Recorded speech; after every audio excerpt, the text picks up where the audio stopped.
Welcome back, my friends, to the Derate The Hate podcast. I am your host, Wilk Wilkinson, your blue-collar sage, calming outrage and helping to navigate a world divided by fog and those who would spread that fear, outrage, and grievance. Each week, I'm sharing stories from my path and using the power of conversation and collaboration with my many great guests. Together, we chart a course toward understanding, bridging divides, and fostering a community where wisdom prevails over discord. Friends, it really is about bettering the world one attitude at a time. We did not create the hate, but together we can derate the hate. The only good thing about a bad attitude is we have the ability as individuals to change it. For me, it starts with gratitude and personal accountability. I am so incredibly grateful that you have taken the time to join me for another powerful DTH episode. Please remember to subscribe and share the DTH podcast with your network of friends. If you would like to support the show, check out the Support Us page on the Derate The Hate website. With that, my friends, let's get to it. You want to know what I think is quietly destroying our ability to live, work, and thrive together as a country? Contempt. Not disagreement, not even anger necessarily, but that deep-seated, corrosive contempt that many hold for those who see the world differently than they do. If you're here, you likely already know that we're not about outrage. We're about understanding. We're about bettering the world one attitude at a time. Few people are doing more meaningful work to address the emotional and psychological roots of our toxic polarization than my friend and today's guest, Zachary Elwood. Zach is an author, deep thinker, and the host of the podcast People Who Read People, where he explores the subtle dynamics of human behavior and communication. He's written for The Hill, Newsweek, and been featured in outlets like the New York Times and Washington Post for his groundbreaking research into political division and deceptive online behavior.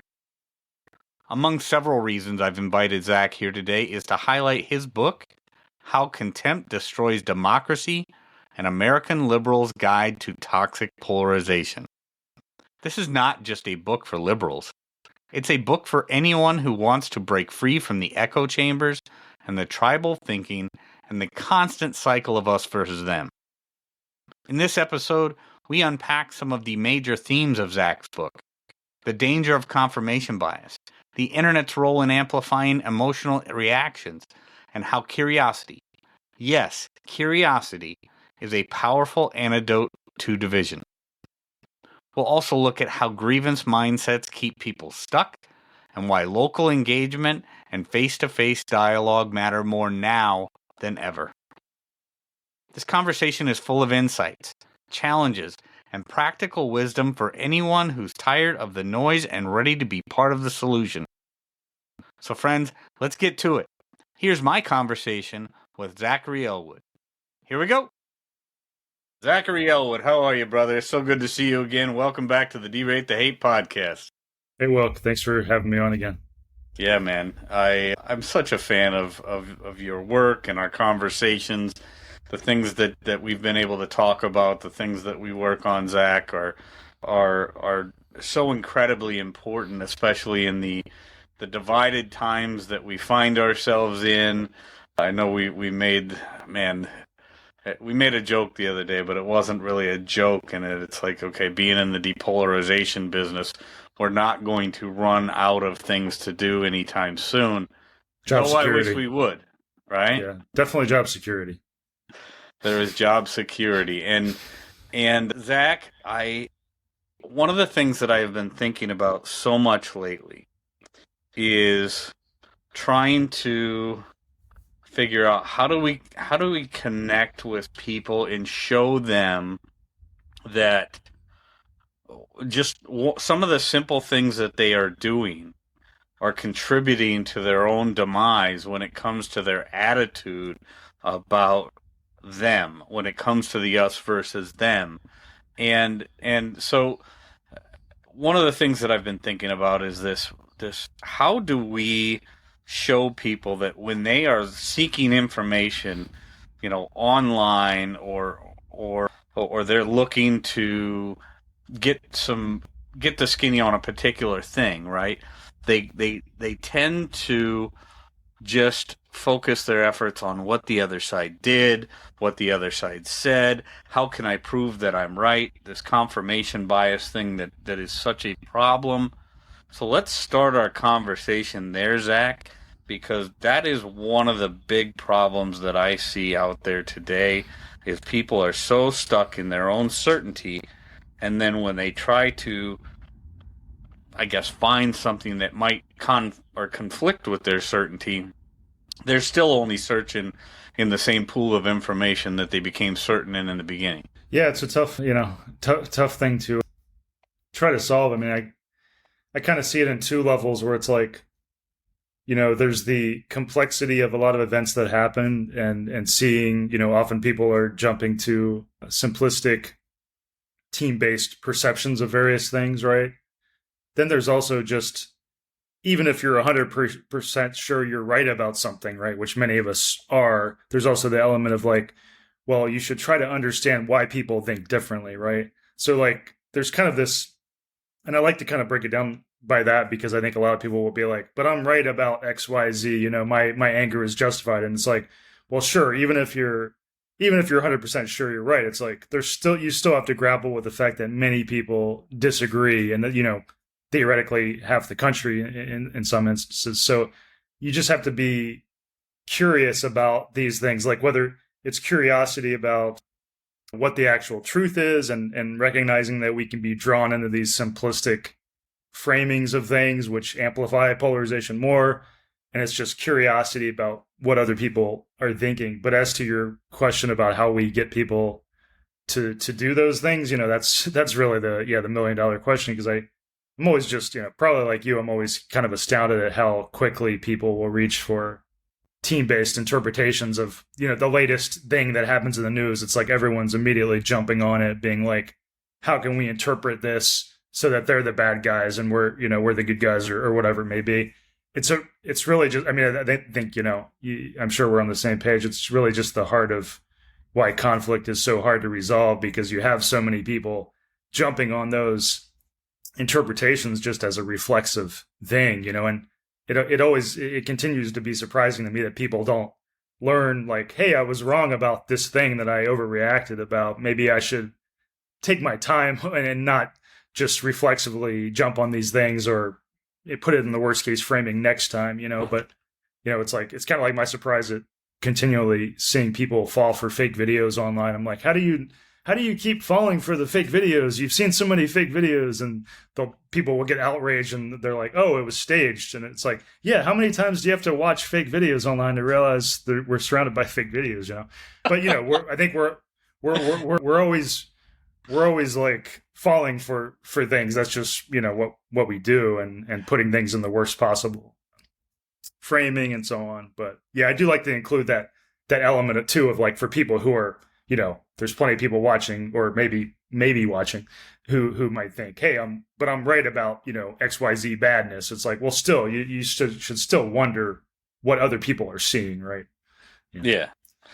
And I think that's why the curiosity factor is so important, right, Zach? Because, even now, having done this work for as long as I've done it now, and being kind of in this depolarization space for years, there is still some things that I feel absolutely certain on, and I still harken back constantly to my, Christian conservative roots, the kind of where I went when I started paying attention to politics years ago. But my certainty I don't allow my certainty to affect or hinder my curiosity as to how other people came to believe what they believed. I am no longer afraid that if I listen to this person, or I get into a conversation with this person who is clearly way far away from where I am on the political spectrum, that somehow they are going to taint my beliefs about a particular thing. Even if I'm 100% certain about it, I'm still curious as to how they came to believe what they believe, because that helps me in my, let's say let's say I am 100% certain, but if I want to now, and people have heard me say this a lot, Zach, is I don't try to change people's minds anymore. I just try to open them. And but if I'm trying to open somebody's mind to a particular thing, we talk about, and many of your friends, many of my friends have talked about the idea of steel manning and strong manning and things like that, right? But if I'm trying to, when I think about certainty and my own certainty and why I would spend my time listening to somebody who has a completely different viewpoint than my own. A lot of times, again, going back to the idea, I'm not trying to change people's minds. I'm just trying to open people's minds.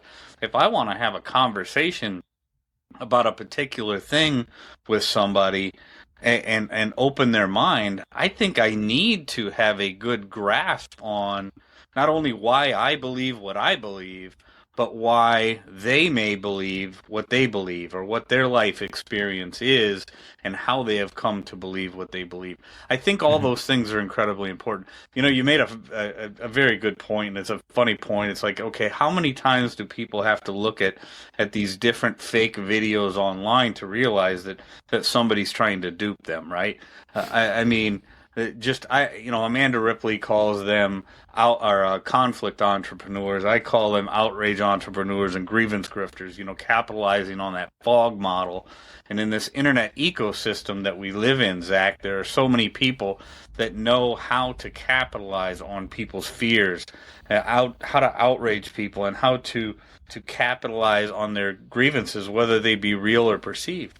I'll never discount somebody's idea of being aggrieved about a particular topic or whatever.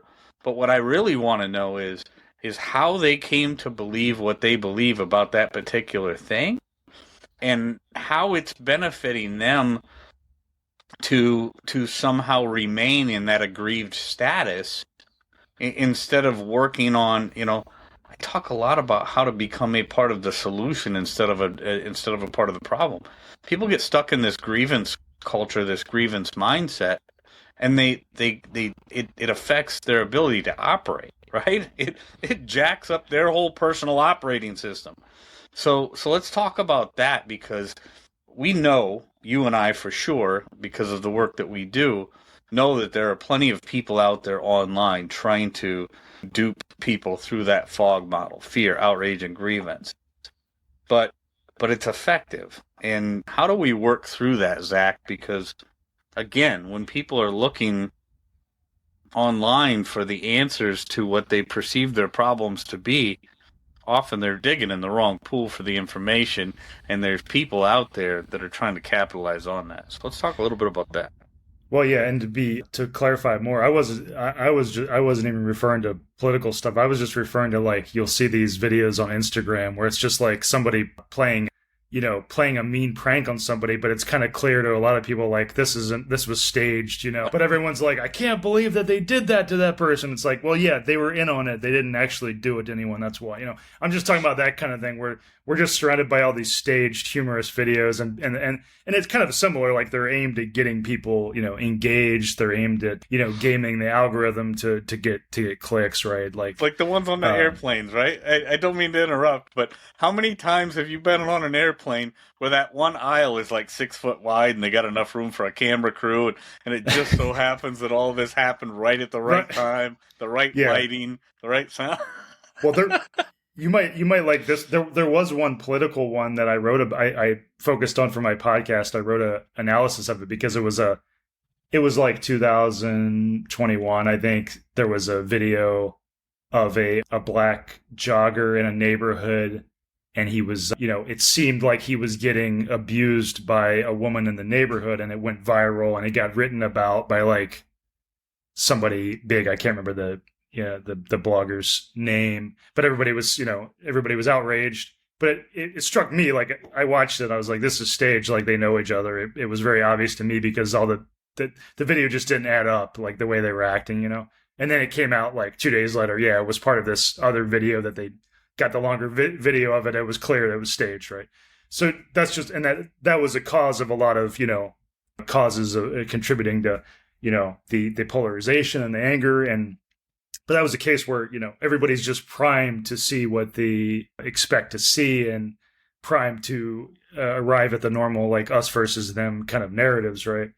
And that, I just really wish people would slow down and be like, hey, how many fake and staged videos have you seen online in your life? And maybe you should take it easy next time you watch a random video that gets you emotional next time, right? And like ask a few more questions and don't share it until you've figured out what's going on with it, right?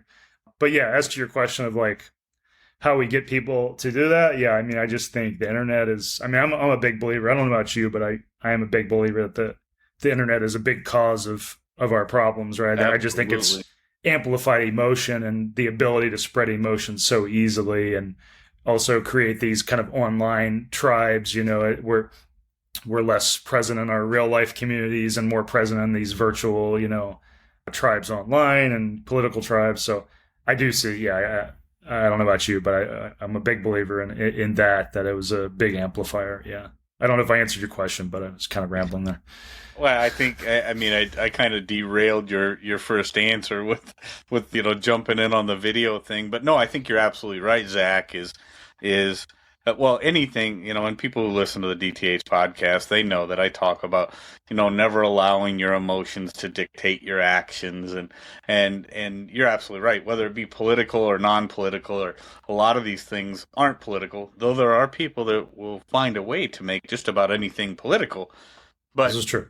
But yeah, so there's all of these outrage inducing videos out there, and I absolutely agree that the internet, like I said, whether internet ecosystem is almost in my way of thinking analogous to just an absolute dumpster fire, right? And it is done horrible things for people's emotional intelligence and their ability to separate reality from fictitious nonsense that is meant to play upon people's emotions. Again, not only in the political realm, though I do believe that the media and politicians understand this and try to capitalize on it, but people will. They will watch, whether it be the video of the jogger in a neighborhood that is being harassed by the whoever it was, right? Or if it's you go back to the Jussie Smollett thing with the comes wandering out of an alleyway with a noose and claiming that a couple people beat him up, saying this is MAGA country, or the people goofing around on the airplane. Those are all meant to entice or grab onto some emotional string in your mind, and these are things that never would have occurred to people back in the day. You and I can remember back in the 90s before personal computers really became a thing. Let alone cell phones and smartphones, but going back into the days before the internet was a thing and personal computers were a thing, we didn't see stuff like that, and there wasn't some influencer standing up in the corner of a bar somewhere enraging people with the idea of this guy jogging through a neighborhood, or this thing. It's not like the Dave Chappelle skit about if the internet was in real life, where people are trying to rile you up as you walk down the street or sell you things.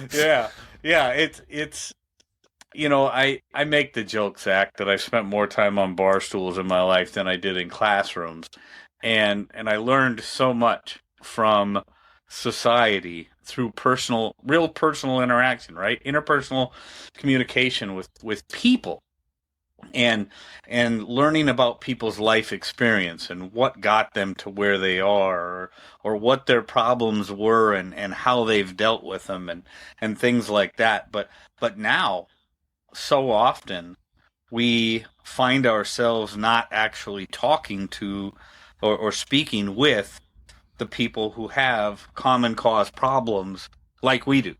right? If we have a problem, we jump on the internet and let's figure out how to solve this. And now all of a sudden we find ourselves in some rabbit hole in online toxicity that has nothing to do with what our original problem was, and we become riled up for whatever. Why?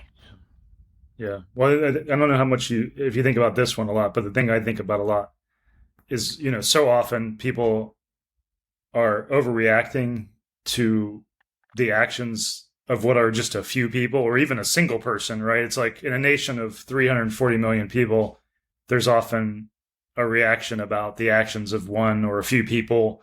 And it's like, you see this on the left and the right where somebody does something horrible and they're like, well, it figures, a liberal or a Trump voter would do that, right? Like we're always filtering for these team-based ways to slot events in a huge complex country into our allotted, us versus them narratives. And I just see that so often, I saw that with, somebody tries to kill Trump, right? And like that immediately gets slotted into like, this represents all liberals, right? Or somebody, some Trump voter does something violent and that everybody associates with like that. This tells us everything about Trump voters, right? And I think this is kind of the core problem. I mean, the way we filter events in such a big country. And it's not to say, this isn't taking away from, we can have real concerns, obviously, too, about things we think are bad, right?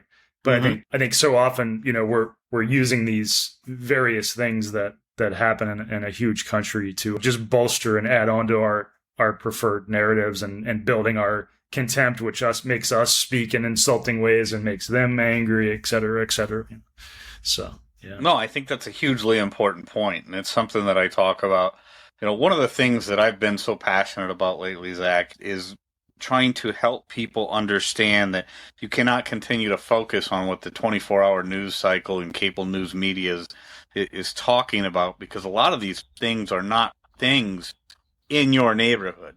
A lot of these things, I'll bring up the border as an example in this, and I think the border, we do have a border crisis. I think, or had. I think it's coming to a pretty abrupt end.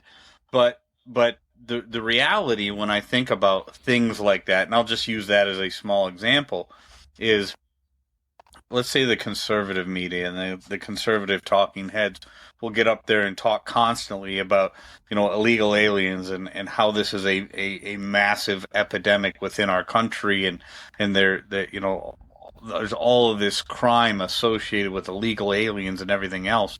While the vast majority of towns, towns, counties, municipalities, cities, maybe not cities, but throughout this country, really don't have a problem with that thing.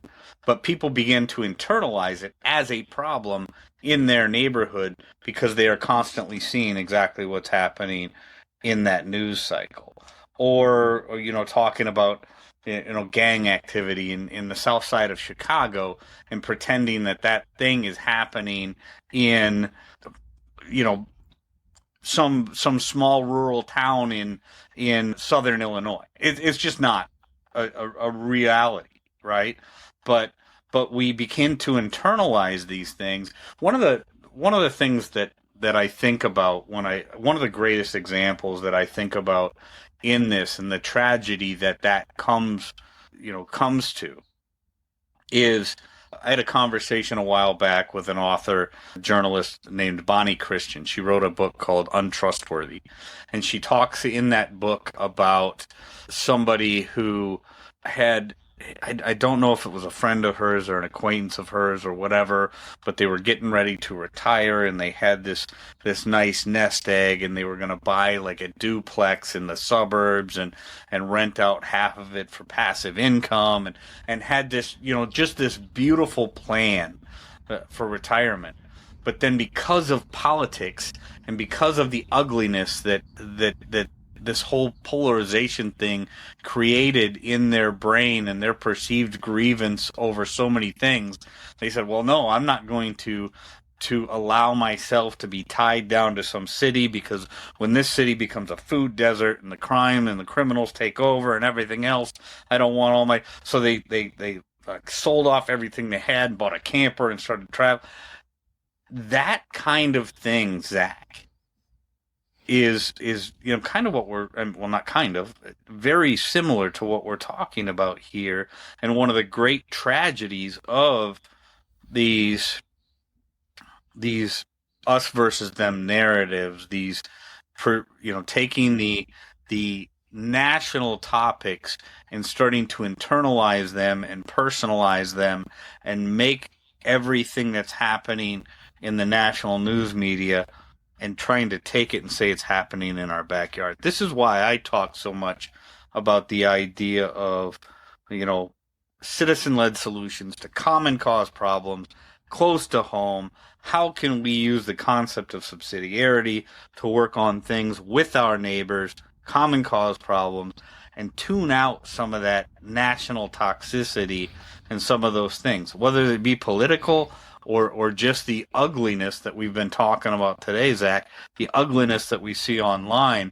Quit pretending that that stuff is real life and start focusing on real life and what's happening in our neighborhoods and with our neighbors and having those conversations. Let's talk about that.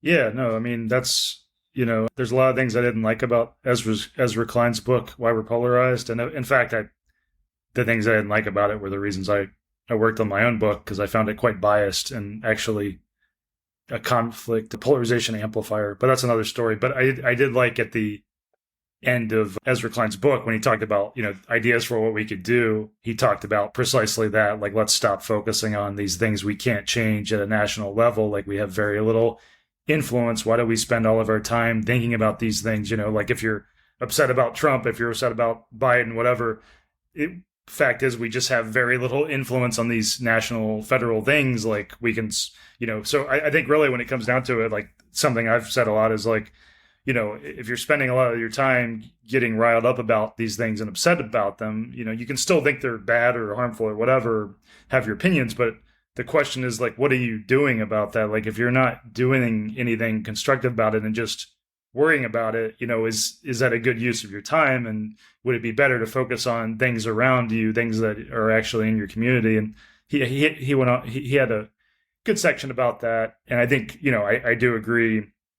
I mean, I think a lot of people would diagnose the problem as, like, we pay too much attention to these national things. That's because that's where the Republican Democrat kind of war plays out, right? That we see. So we've just kind of, the news media and everything has led to us paying so much attention to those things, especially as our divides grow. That becomes the focal point, which makes us focus on it more. So it has a compounding effect. So yeah, I'm with you. I think more people need to focus on their community, and that doesn't take away with, people being passionate or upset about what's going on at the federal level or whatever. It's just a factor or a question of, what you're doing with your time. And if you're venting online a lot and just venting your anger, you're theoretically making the problem worse, because then you're just, like, angering more people, who it creates more pushback amongst people you disagree with. So it kind of just is a matter of thinking about how you're spending your time is a big part of it. Yeah. No, that's absolutely right. I mean, what are our high value targets? How can we actually, as individuals, affect change that's going to have tangible results in our own lives? I think that's hugely important. And it's not that I would tell anybody to completely ignore what's happened nationally. It certainly educate yourself in the ways of civics and civic engagement and what it means to be a citizen and things like that. But then take that, what was that old phrase, right? Think globally and act locally. I think that's an important thing, that we realize, how can we actually affect change? Where is our time best spent? Where is our energy best spent? So, speaking of time and energy and the books that you've written, Zach, let's talk about your books real quick as we come to the end of our time here, because you got two incredible books, Diffusing American Anger and How Contempt Destroys Democracy, kind of geared towards similar but different audiences. But let's talk about those, because I think both are incredibly important, especially obviously for what we do as we fight, this toxic polarization that has invaded so many people's lives. how or what can people find in these books, and where can they get a hold of them? Yeah, well, thanks for the kind words. And yeah, I mean, I just self-publish those, and they haven't got out there too much. It's hard to get, these days it's hard to get a book, get much attention unless you got a good publicity thing behind it. But I did want to get them out there without an agent, without a publisher. So they're out there. I mean, one of them's just an ebook. The first one's just an ebook, but I wrote the How Contempt Destroys Democracy, which was for a liberal, anti-Trump audience. So I was purposely using the democracy angle to draw people in.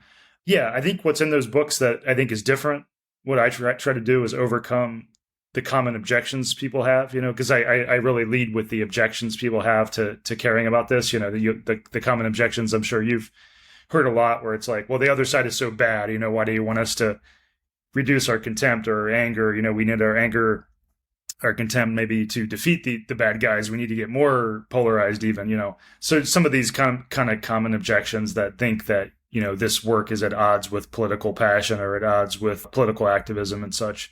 So I really try to overcome those objections to try to like build the movement, basically, to try to get more people on the bandwagon of like thinking, hey, we can think what we want to think, but work on this problem and see it as like the biggest problem around, right? So that was my goal, was to draw a big tent of people into the movement and see how they could approach this work.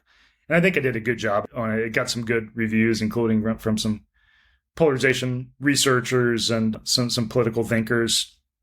But yeah, I think that was what I did a little differently, because I really think, this work, to get more people into it, you really got to overcome a lot of the objections that are around us. That's just a common conflict resolution thing. When people are in conflict, trying to get them to want to even resolve the conflict is the hardest part sometimes, because they don't, there's just not a desire to do that for various reasons. So yeah, I thought I did a good job on that. And honestly, I will say too, well, if you see a path to getting those out there, I'd honestly give away a lot of free books if anybody saw a path, because honestly, they don't sell very well. Polarization is not the hottest topic out there, but if anybody listening sees a path to just like giving away a bunch of my books to people, I'm totally up for it. So, yeah, no, and I think it. Obviously, I mean, there's going to be a link, for people in the show notes for this episode on how they can get it, and it's a great book. I mean, How Contempt Destroys Democracy.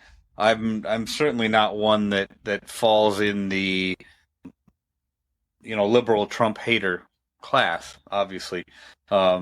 Not the biggest fan of how he conducts himself in certain respects, but the reality is like I said, I'm not out here to change minds. I'm here to open minds, and books like this do that. And I think the whole concept of the title alone, Zach, How Contempt Destroys Democracy, is a huge thing. I had another conversation recently with a friend of mine, Eli Steele, and he talks about how, do you want revenge or do you want a better future for our country, right? And because the two are very different things, and you can't have, you can't seek revenge and expect to come out with a strong democracy afterwards. This constant battle of contempt and contentiousness between sides and the us versus them, it gets us nowhere positive. So whether whether you're a Trump hating liberal or a liberal hating conservative or just a massive MAGA enthusiast, whatever, the biggest thing that I want to do, you said polarization and depolarization is not the hottest topic out there. I want to do everything I can to make it at least a point on everybody's radar that contempt and contentiousness is not going to get us to a better and more positive place. And the work that you're doing, Zach, incredible work. The books, Diffusing American Anger, How Contempt Destroys Democracy. The website is American-anger.com. Yeah. Everybody can find those links in here. Check out Zach Elwood everywhere. I mean, you can find him in a lot of places. Definitely content that is more than worth following, keeping up on. Zach Elwood, another incredible conversation here on Derate the Hate. Some final words for the Derate the Hate listeners that you want to share, and we'll wrap this one up. Yeah, no, I just want to say thanks again, Wilk, for having me on. And yeah, thanks for the collaboration and outreach and friendship. Yeah, good. Thanks for your work too. Yeah, obviously. Greatly appreciate it, man. And I appreciate you, Zach Elwood. Thank you so much. And we will definitely do it again.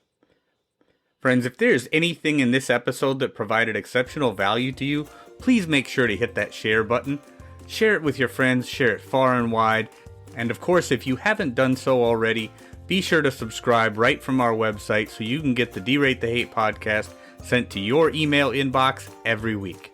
So this is Wilk wrapping up for the week saying get out there, be kind to one another, be grateful for everything that you've got, and remember it's up to you to make each and every day the day that you want it to be.